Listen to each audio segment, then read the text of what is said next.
Hello and welcome, my dear students. I am Prakriti Kapoor and I welcome you on my channel We Assist You Kapoor. तो आज हम यहाँ पर cover करने वाले हैं अपनी New Learning to Communicate class 6 के चैप्टर 9 यानी कि लास्ट चैप्टर के क्वेश्चन आंसर्स को। तो ये है हमारा क्वेश्चन आंसर सेशन। इसके पहले के सभी चैप्टर्स हम कवर कर चुके हैं New Learning to Communicate class 6 के। अगर अभी तक आपने उन चैप्टर्स को विजिट नहीं किया है तो आप क्लास 6 की प्लेलिस्ट को विजिट कर सकते हैं।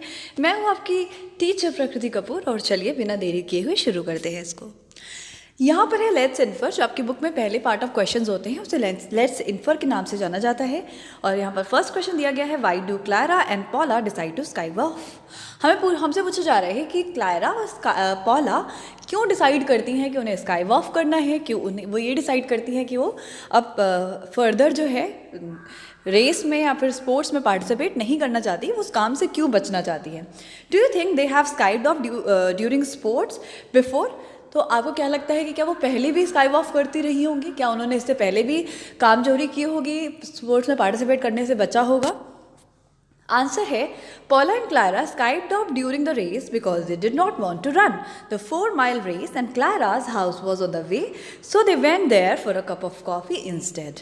तो हमने यहाँ पर आंसर किया कि पॉला और क्लारा स्काइड ऑफ करती हैं यानी कि वो स्पोर्ट्स वाले काम से बचती हैं और वो 4 मील तक दौड़ना नहीं चाहती और क्लारा का घर पास में ही है और इसीलिए वो वहीं पर रुक जाती हैं कॉफ़ी पीने के लिए।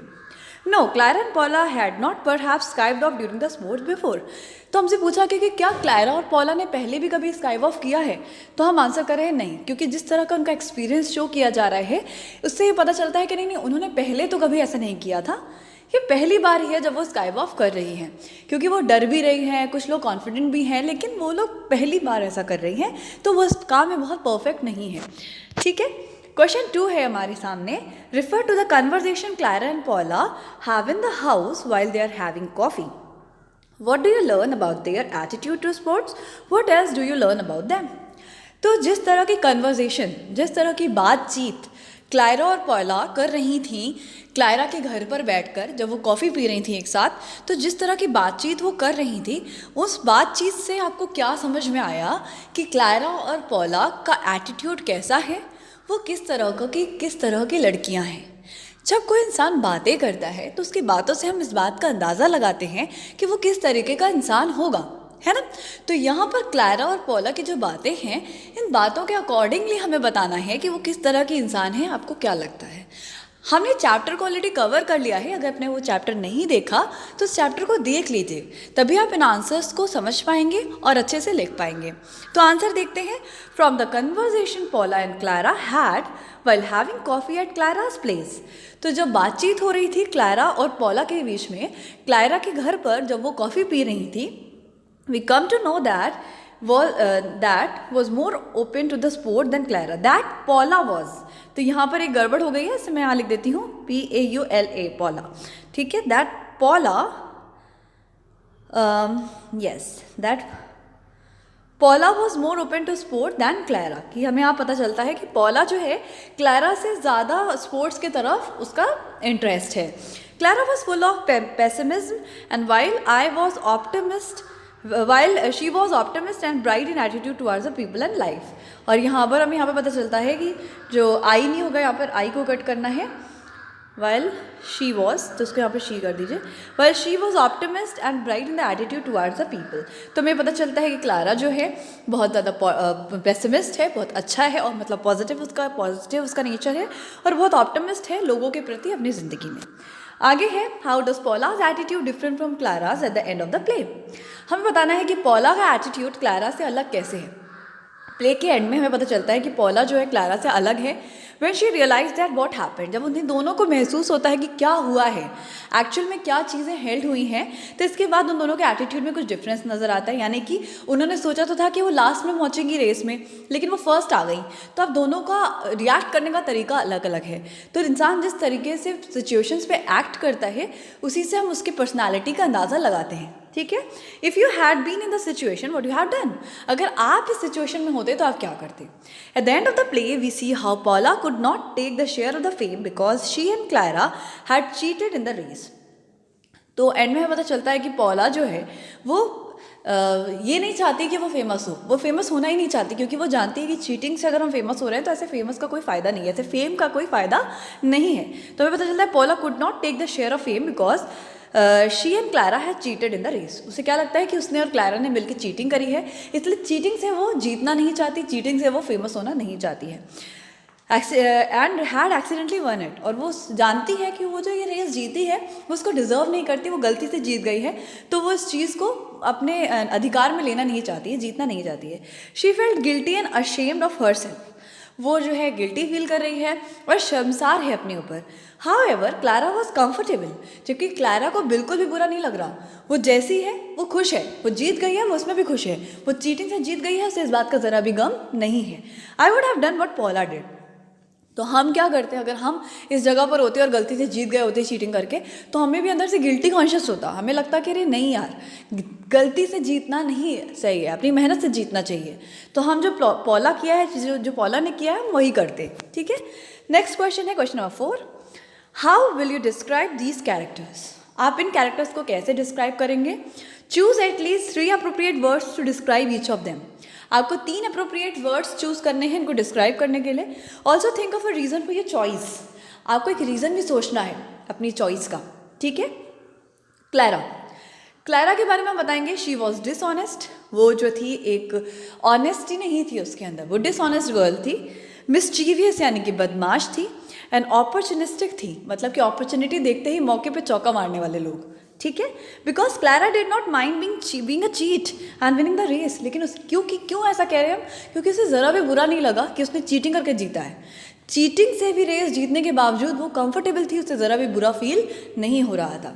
She was mischievous because it was her idea to skive off, वो मिसचीवियस क्यों थी, वो बुरी क्यों थी, बदमाश क्यों थी, क्योंकि स्पोर्ट्स के टाइम पे काम चोरी करना, वहाँ से भाग जाना और बंकिंग करना, ये जो था आइडिया क्लारा का ही था। On the sport day with her friends, तो उसी ने डिसाइड किया था कि मैं स्पोर्ट डे वाले दिन अपने दोस्तों के साथ यानी कि पॉला के साथ में स्काइव ऑफ करूँगी। She was opportunistic because she did not want to give up the chance of receiving the trophy, वो अपॉर्चुनिटिक क्यों थी, क्योंकि अपॉर्चुनिस्टिक इसलिए थी क्योंकि वो चाहती थी कि अगर उसे ट्रॉफी मिल रही है तो उसे मिल ही जाए ना, वो ये नहीं सोच रही थी कि मैंने चीटिंग से जीता है तो मुझे नहीं मिलना चाहिए, वो चाहती थी कि उसे मिले ही मिले किसी भी कीमत पे। ठीक है, नेक्स्ट है पॉला के बारे में हमें बताना है। She was honest, reasonable and optimistic, तो पॉला जो थी ऑनेस्ट थी, रीजनेबल थी और ऑप्टिमिस्टिक थी। Paula was honest because she was ashamed to win the race by cheating, वो ऑनेस्ट क्यों थी, क्योंकि वो बहुत शर्मसार थी कि जो इसने रेस जीती है ये गलती से जीती है और चीटिंग करके जीती है, तो उसे इस बात पे शर्म आ रही थी। She was reasonable and try to find the logic behind her likes and dislikes, वो लॉजिकल थी, अगर वो किसी को पसंद करती है तो क्यों करती है, या नहीं करती है तो क्यों नहीं करती, उसके पीछे उसका लॉजिक हुआ करता था, तो वो लॉजिक दिया करती थी।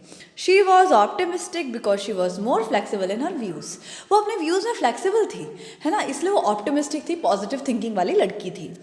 नेक्स्ट है हेलेन क्लार्क के बारे में हमें बताना है। She was a good sports person, she was hard working, she was nagging girl, तो यहाँ पर हमें पता चलता है कि वो एक अच्छी स्पोर्ट पर्सन है, बहुत हार्ड वर्किंग है और नैगिंग है थोड़ी सी। Helen always won the race and she was hard working girl, तो क्योंकि हमेशा रेस जीतती थी तो मेहनत करती होगी उस काम के लिए, तो बहुत हार्ड वर्किंग थी। She kept winning races year after year, तो सालों साल से वो रेस जीतती आ रही है। She was a nagging girl because she complain at the slightest opportunities, nagging क्यों कह रहे हैं हम उसे, क्योंकि जैसे उसे मौका मिला वो लोगों की शिकायतें करने लगती थी, जैसे कि आपने देखा था टीचर के पास वो शिकायत करने आई थी, तो उसकी शिकायतें करने की आदत है, इसलिए वो थोड़ी सी नैगिंग भी थी। आगे देखते हैं मिस डन उनकी स्पोर्ट टीचर है। She was strict, opportunistic and कीन ऑब्जर्वर बेसिकली, तो वो कीन ऑब्जर्वर है, बहुत ध्यान से चीज़ों को ऑब्जर्व करती है, अपॉर्चुनिस्टिक है, मौके का फ़ायदा उठाती है, और स्ट्रिक्ट भी बहुत ज़्यादा है। Miss Dunn was strict and Hans student who hated sport hated her, क्योंकि वो बहुत स्ट्रिक्ट थी, तो वो स्टूडेंट्स जो उनसे नफरत करते थे, जो स्पोर्ट्स से नफरत करते थे, वो उनसे भी नफरत करते थे, क्योंकि वो सबको स्पोर्ट्स में पार्टिसिपेट करवाने की कोशिश किया करती थी। She was opportunistic because she did not let Helen speak in front of reporter. Opportunistic क्यों थी वो? क्योंकि उनका नाम हो रहा था, उन्हें कहीं ना कहीं पेपर में, न्यूज़पेपर में उनकी फ़ोटो छपने वाली थी, तो वो ये बिल्कुल भी नहीं चाहती थी कि उनका नाम खराब हो, इसलिए उन्हें हेलेन की बात नहीं सुनी थी रिपोर्टर के सामने, इसलिए वो ऑपरचुनिस्टिक थी। She was keen observer because she asked Clara and Paulo whether they had taken any shortcut. वो कीन ऑब्जर्वर क्यों थी? क्योंकि उन्हें डाउट भी हो रहा था और वो ध्यान से समझती थी हर व्यक्ति के एक्टिविटीज़ को, इसलिए उन्होंने क्लारा और पॉला है ये करेक्टेड PAULA, तो उन्होंने क्लारा और पॉला को पूछा था कि whether they have taken any shortcut, क्या तुमने कोई चीटिंग तो नहीं करी है, ये बात उन्होंने पूछी थी। इसके बाद आते हैं हम लेट्स डिस्कस के क्वेश्चन पे। ये क्वेश्चंस आपको लिखने होते हैं बी कॉपी के अंदर, ठीक है। When Clara and Paula decided to skywalk at the beginning of the play, are you angry with them? जब स्टार्टिंग में क्लारा एंड पॉला ने डिसाइड किया कि वो स्काई वॉक करेंगी, वो स्पोर्ट्स से भाग जाएंगी, तो क्या आपको उनके ऊपर गुस्सा आया था? और do you sympathise with them because they are being forced to do something they don't want to do? या फिर आपको उनके ऊपर दया आई थी कि ये बेचारे स्पोर्ट्स नहीं खेलना चाहते हैं, लेकिन फिर भी इनसे ज़बरदस्ती स्पोर्ट्स खिलवाया जा रहा है? Answer, I was not angry with Paula and Clara. यहाँ पर वॉज कर लो, I was not angry, wait, I was will की जगह कर लेना, ठीक है। I was not angry with Paula and Clara when they skived up at the beginning of the play. तो प्ले की स्टार्टिंग में जब क्लारा एंड पॉला ने स्काई वॉक किया था तो हमें गुस्सा तो नहीं आया था, because it seem to be the impulsive and naughty decision on their part. तो ऐसा लग रहा था कि भाई ठीक है, किसी का मन नहीं होगा तो वो नहीं करेगा, और ये बदमाशी भरा डिसीजन था और बच्चे बदमाशी करते हैं। To have done so also children was not be forced to do something that they don't like to. और बच्चों को कभी भी ऐसा काम करने के लिए फोर्स नहीं करना चाहिए जो वो नहीं करना चाहते हैं। तो यहाँ पर हमें जो है हमारा जो आंसर है डिस्कस वाले में, लेट्स डिस्कस में वेरी कर सकता है, आपका कुछ और भी हो सकता है आंसर, लेकिन मेरे हिसाब से जो आंसर परफेक्ट है उसे मैं यहाँ पर आपको बता देती हूँ। आगे है, what do you think will happen when the truth about Clara and पॉला is discovered? आपको क्या लगता है कि क्या हुआ होगा जब सच सामने आया होगा क्लारा और पॉला के बारे में? Will Helen Clark finally get Miss Dunn to listen to what she had to say? क्या Helen Clark finally Miss Dunn को वो बता पाई होगी जो वो कहना चाहती थी, या मिस डन ने वो बात सुनी होगी जो हेलेन क्लारा उससे शिकायत करनी आई थी, Helen Clark? What do you think Miss Dunn will say to them? और आपको क्या लगता है कि बाद में मिस डन ने क्या कहा होगा उन लोगों से? Will she punish them? क्या उन्होंने क्लारा और पॉला को पनिशमेंट दी होगी? तो आंसर हम देख लेते हैं। When the truth is discovered, Miss Dunn would most probably punish Paula and Clara for having deceived everybody. तो जब सच का सामने आया होगा, सच पता चला होगा, तो ज़रूर जो उनकी टीचर थी मिस डन, उन्होंने शायद ज़रूर ही पॉला को और क्लारा को जो है पनिशमेंट दिया होगा, क्योंकि उन लोगों ने डिसीव किया है, यानी कि चीटिंग करी है, धोखा दिया है सबको धोखा दिया है everybody. Also she would finally let Helen से what she wanted to say. इसके बाद ज़रूर टीचर ने, यानी कि मिस डन ने बात सुनी होगी हेलेन की जो वो उससे कहने आई थी। Miss Dunn might excuse Paula because she did not want to receive the award. Miss Dunn जो है ज़रूर उसने पॉला को माफ़ कर दिया होगा। Miss Dunn might excuse Paula because she did not want to receive the award, क्योंकि पॉला जो है बार बार ट्राई करी थी कि उसे अवार्ड ना मिले, हो सकता है उसको मिस डन ने छोड़ भी दिया हो, माफ़ भी कर दिया हो, ठीक है, जब सच सामने आया हो। Clara would have been admonished and punished, लेकिन क्लारा को उन्होंने बिल्कुल नहीं बख्शा होगा, क्योंकि क्लारा जो थी गलत तरीके से चीटिंग करके जीती थी और इसके बाद वो प्राइज़ भी लेना चाहती थी, तो उसे ज़रूर इस चीज़ की पनिशमेंट मिली होगी। तो यहाँ पर मैंने सभी क्वेश्चन आंसर्स कवर कर दिए हैं। आई होप कि आपके लिए बहुत हेल्पफुल होंगे। तो चलिए फिर मिलते हैं नेक्स्ट वीडियो में। वीडियोज़ अच्छे लगे हों और मेरे वीडियोज़ आपको हेल्पफुल लगते हों तो चैनल को यदि अभी तक सब्सक्राइब नहीं करा है तो सब्सक्राइब करके बेल आइकन प्रेस कर लीजिए, इससे आने वाले वीडियोज़ के नोटिफिकेशन आपको टाइम पर मिल जाए। Till then take care, see you.